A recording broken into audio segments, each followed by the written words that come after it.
Matrix algebra and application MS-08 unit 4। तो इस unit का पर्पस क्या है? हमारा पर्पस है एग्ज़ाम पास करना। और हमें यहाँ पर जो क्वेश्चंस आते हैं इग्नू के अंदर, वो नॉर्मली आते हैं साइमल्टेनियस इक्वेशन सॉल्व करने के लिए, जो कि नॉर्मली 3 वेरिएबल्स में होते हैं। 3 इक्वेशन दी हुई होती हैं, 3 वेरिएबल होते हैं, उनको आपको सॉल्व करना होता है। और अगर आप मैथ्स के स्टूडेंट हैं तो आपको मैट्रिक्स जरूर आती होगी। आप इस यूनिट को थोड़ा सा रिवाइज करके, थोड़ा सा रिव्यू करके फटाफट से आप स्किप कर सकते हैं। कोई ज़रूरत नहीं है आपको पढ़ने की इसी डिटेल के अंदर। तो किस तरह के क्वेश्चंस आते हैं? एग्जाम्पल क्वेश्चन आपकी स्क्रीन पर है। तो इस इक्वेशन में आप देखेंगे कि x1, x2, x3 तीन वेरिएबल हैं और 3 इक्वेशन दे रखी है इनको सॉल्व करने के लिए। आप हमेशा एक चीज़ का ध्यान दीजिएगा कि जितनी वेरिएबल्स होते हैं उतनी ही इक्वेशन आपको मिनिमम चाहिए होती है उसे सॉल्व करने के लिए। अगर मान लेते हैं केवल x1 और x2 दे रखा है, 2 वेरिएबल दे रखे हैं आपको, तो कम से कम 2 इक्वेशन होगी उसके सॉल्यूशन को निकालने के लिए। और अगर आपके पास अगर एक ही वेरिएबल है, जैसे कि केवल x1 है एक इक्वेशन के अंदर, तो एक इक्वेशन से भी आप उसकी वैल्यू को निकाल सकते हैं। लेकिन जो नॉर्मली जो मैंने देखा है, जो आपके इग्नू के अंदर आते हैं क्वेश्चन, 15 नंबर का एक क्वेश्चन आता है और इसके अंदर जो है 3 वेरिएबल दिए हुए होते हैं। और 3 वेरिएबल दिए हुए होते हैं तो 3 इक्वेशन भी दी हुई होती हैं और आपको इसका सॉल्यूशन निकालना होता है। तो इसको सॉल्व करने के बहुत सारे तरीके हैं। नॉर्मली जो हमने 9th-10th क्लास में किया था अधिकतर, वो तो यही किया था कि हम x1 की वैल्यू दूसरे 2 टर्म्स में पता कर लेंगे, उसको दूसरी इक्वेशन में डाल लेंगे और उसे निकाल लेंगे। लेकिन जब इक्वेशन 3 वेरिएबल्स में हो जाती हैं और 3 इक्वेशंस हो जाती हैं तो ये थोड़ा सा डिफिकल्ट हो जाता है इसको सॉल्व करना। कर तो सकते हैं वो पुराने वाले मेथड से, लेकिन बड़ा टाइम कंज्यूमिंग हो जाता है। फिर आपका जो क्वेश्चन बोलता है वो कई बार आपको इस तरीके से बोलता है कि गॉस जॉर्डन मेथड से आप इसे सॉल्व कीजिए। तो गॉस जॉर्डन मेथड पे हम लोग आएंगे, वो क्या मेथड है। ये मैट्रिक्स से रिलेटेड मेथड है, मैट्रिक्स को यूज करते हुए आपको इसको सॉल्व करना है। तो वो गॉस जॉर्डन मेथड से आप उसे सॉल्व करेंगे। तो ये आपको मेथड भी देते हैं कई बार कि इस मेथड से, पर्टिकुलर मेथड से, या तो क्रैमर्स रूल से आप सॉल्व कीजिए या गॉस जॉर्डन मेथड से आप इसे सॉल्व कीजिए। तो आपको उसी मेथड से सॉल्व करना है। नॉर्मली 15 नंबर का क्वेश्चन आता है। तो हम लोग क्या करते हैं, इन इक्वेशंस को कन्वर्ट करते हैं मैट्रिक्स फॉर्म में। मैट्रिक्स फॉर्म क्या है? मैट्रिक्स फॉर्म कुछ भी नहीं है, सिंपल चीज़ है, कोई ज़्यादा दिमाग लगाने वाली चीज़ नहीं है। ये हम लोग क्या करते हैं कि जब भी इक्वेशन सॉल्व करते हैं उसमें बार बार x1, x2, x3 लिखना पड़ता है। तो वो रिपीटेशन जो है, वो वेरिएबल्स को बार बार लिखने का, वो हम बेसिकली जब मैट्रिक्स बनाते हैं तो उसे ख़त्म कर देते हैं। मैट्रिक्स के अंदर हम लोग केवल जो उन वेरिएबल्स के साथ में जो कोफिशिएंट है, केवल उनकी वैल्यूज़ लिखते हैं। तो सबसे पहले वो लिखने के लिए हमें ज़रूरी है कि हम इक्वेशन को इस तरीके से अरेंज करें कि x1 के नीचे x1 ही लिखा जाए। तो जैसे कि इक्वेशन है x1 + 3x2 - x3, तो जो पहला x1 है उसके नीचे दूसरी इक्वेशन का x1 लिखना है आपको। तो ये काम जरूर करना है। ऐसा नहीं करना है कि दूसरी इक्वेशन आपकी -x2 + 2x1 + 4x3 हो, ऐसा नहीं होना चाहिए। तो पहला वेरिएबल x1 है तो दूसरी इक्वेशन में भी पहला वेरिएबल x1 होना चाहिए। तो इस तरीके से आप पहले तो आप अपनी इक्वेशन को अरेंज कर लीजिए। जब आप अरेंज कर लेते हैं उसके बाद बड़ा सिंपल हो जाता है। आप x1 x1 x1 जो भी लिखे हुए हैं उनको आप रिमूव कर देंगे, आप वेरिएबल्स को रिमूव कर देंगे और आप केवल उसके साथ जो कॉफिशिएंट्स है उसको लिखेंगे। जैसे कि पहली इक्वेशन है x1 + 3x2 - x3। अब x1 के साथ कोई कॉफिशिएंट नहीं है तो वो अंडरस्टूड है कि वो 1 है, तो हम 1 लिख देंगे। पहली रो देखिए आप मैट्रिक्स की, तो पहला वेरिएबल, पहला हमने लिखा है कॉफिशिएंट 1 लिखा है, पहले रो का पहला एलिमेंट हमने 1 लिखा है। दूसरा 3 लिखा है जो कि x2 का कॉफिशिएंट है, और x3 का कॉफिशिएंट जो है वो -1 है, तो हमने -1 लिखा है। इसी तरीके से आप दूसरी इक्वेशन देखिए, 2x1 - x2 + 4x3। इसके अंदर हम लोग केवल 2 -1 और 4 लिखेंगे, बाकियों को नहीं लिखेंगे। और इसी तरीके से थर्ड इक्वेशन है x1 - 11x2 + 14x3। केवल हम लोग जो है कॉफिशिएंट लिखेंगे, x1 x2 x3 को नहीं लिखेंगे।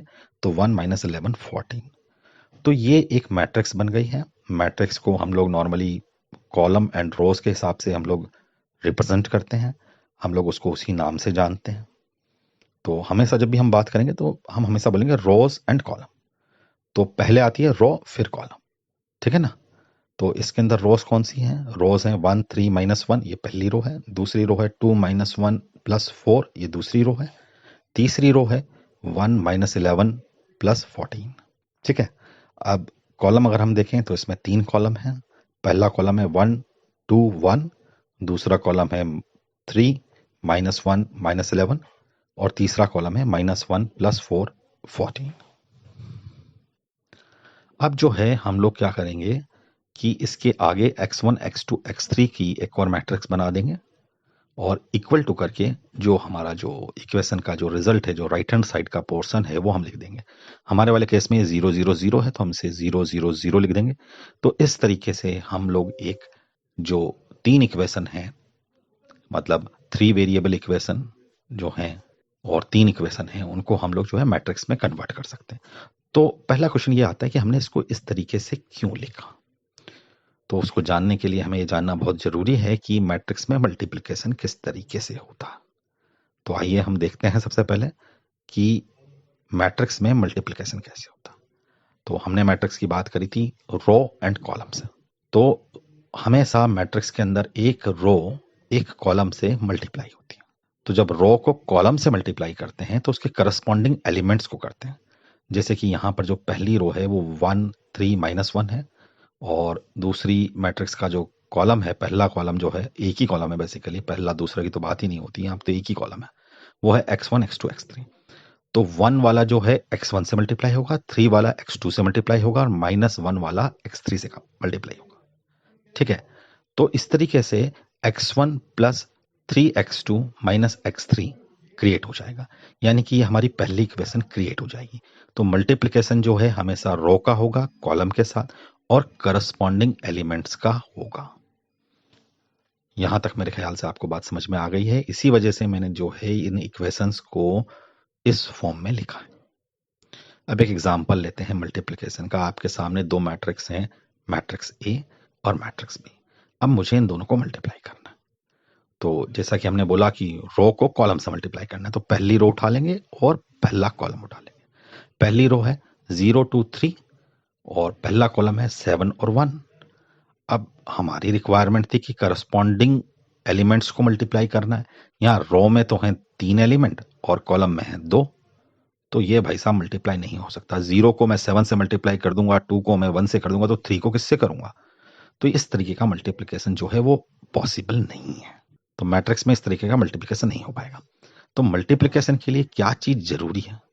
जरूरी ये है कि जितने एलिमेंट्स आपके एक रो में हों उतने ही एलिमेंट्स जो हैं आपके दूसरे वाली मैट्रिक्स के कॉलम में होने चाहिए, तभी वो मल्टीप्लिकेशन हो सकता है। अब आपके स्क्रीन पर एक एग्जांपल है, इसमें दो मैट्रिक्स दे रखी हैं। पहली वाली मैट्रिक्स को देखिए, इसमें 2 रोज हैं और 3 कॉलम हैं, और दूसरी वाली मैट्रिक्स में 3 रो और 2 कॉलम है। तो इसके आप जो बीच के जो 3 कॉलम्स और 3 रोज जो हैं उसको हटा दीजिए, तो जो रिजल्ट जो निकलेगा इसका मल्टीप्लाई करने के बाद वो 2 रोज एंड 2 कॉलम का निकलेगा। ठीक है, तो इसमें जब आप मल्टीप्लाई करेंगे तो पहली रो को पहले कॉलम से करेंगे, यानी 1 will get multiply by 10 and 2 will get multiply by 20 and 3 will get multiply by 30। And similarly इसी रो को हम लोग जो है दूसरे कॉलम से मल्टीप्लाई करेंगे। तो 1 will multiply gate with 11, 2 will get multiplied by 21 and 3 will get multiplied by 31।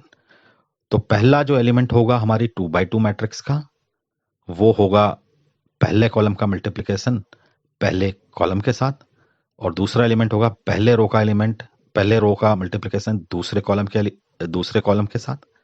तो इस तरीके से जो है मल्टीप्लिकेशन होते हैं। ये एग्जाम्पल मैंने पूरा कर दिया है, यहाँ पर आप देखिए देख सकते हैं। तो इस तरीके से मल्टीप्लिकेशन होता है, आप जरा ध्यान दें।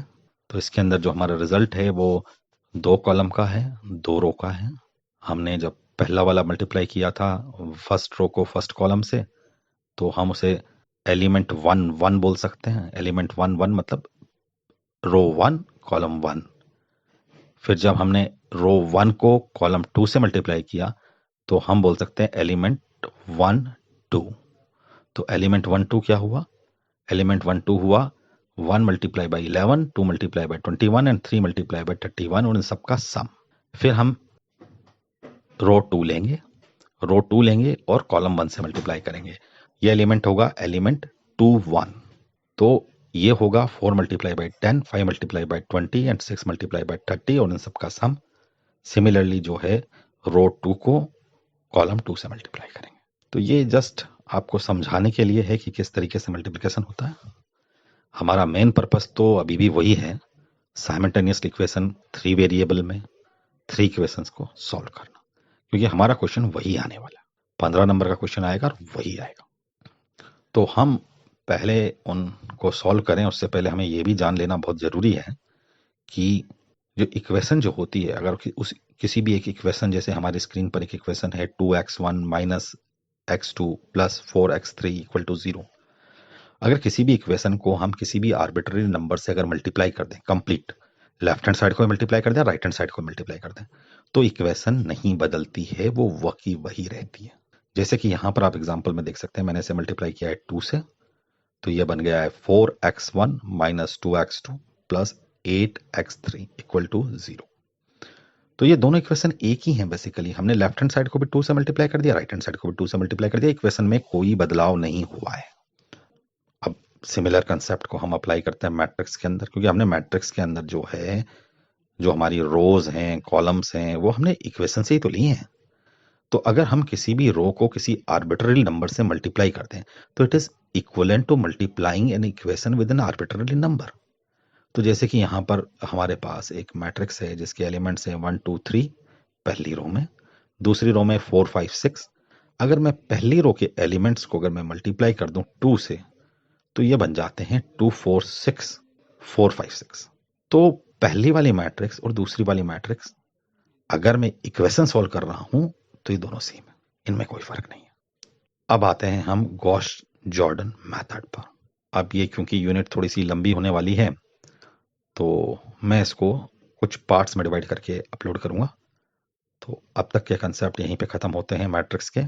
अब नेक्स्ट वाले उसमें लेक्चर में हम लोग देखेंगे कि what is Gauss Jordan method. Thank you.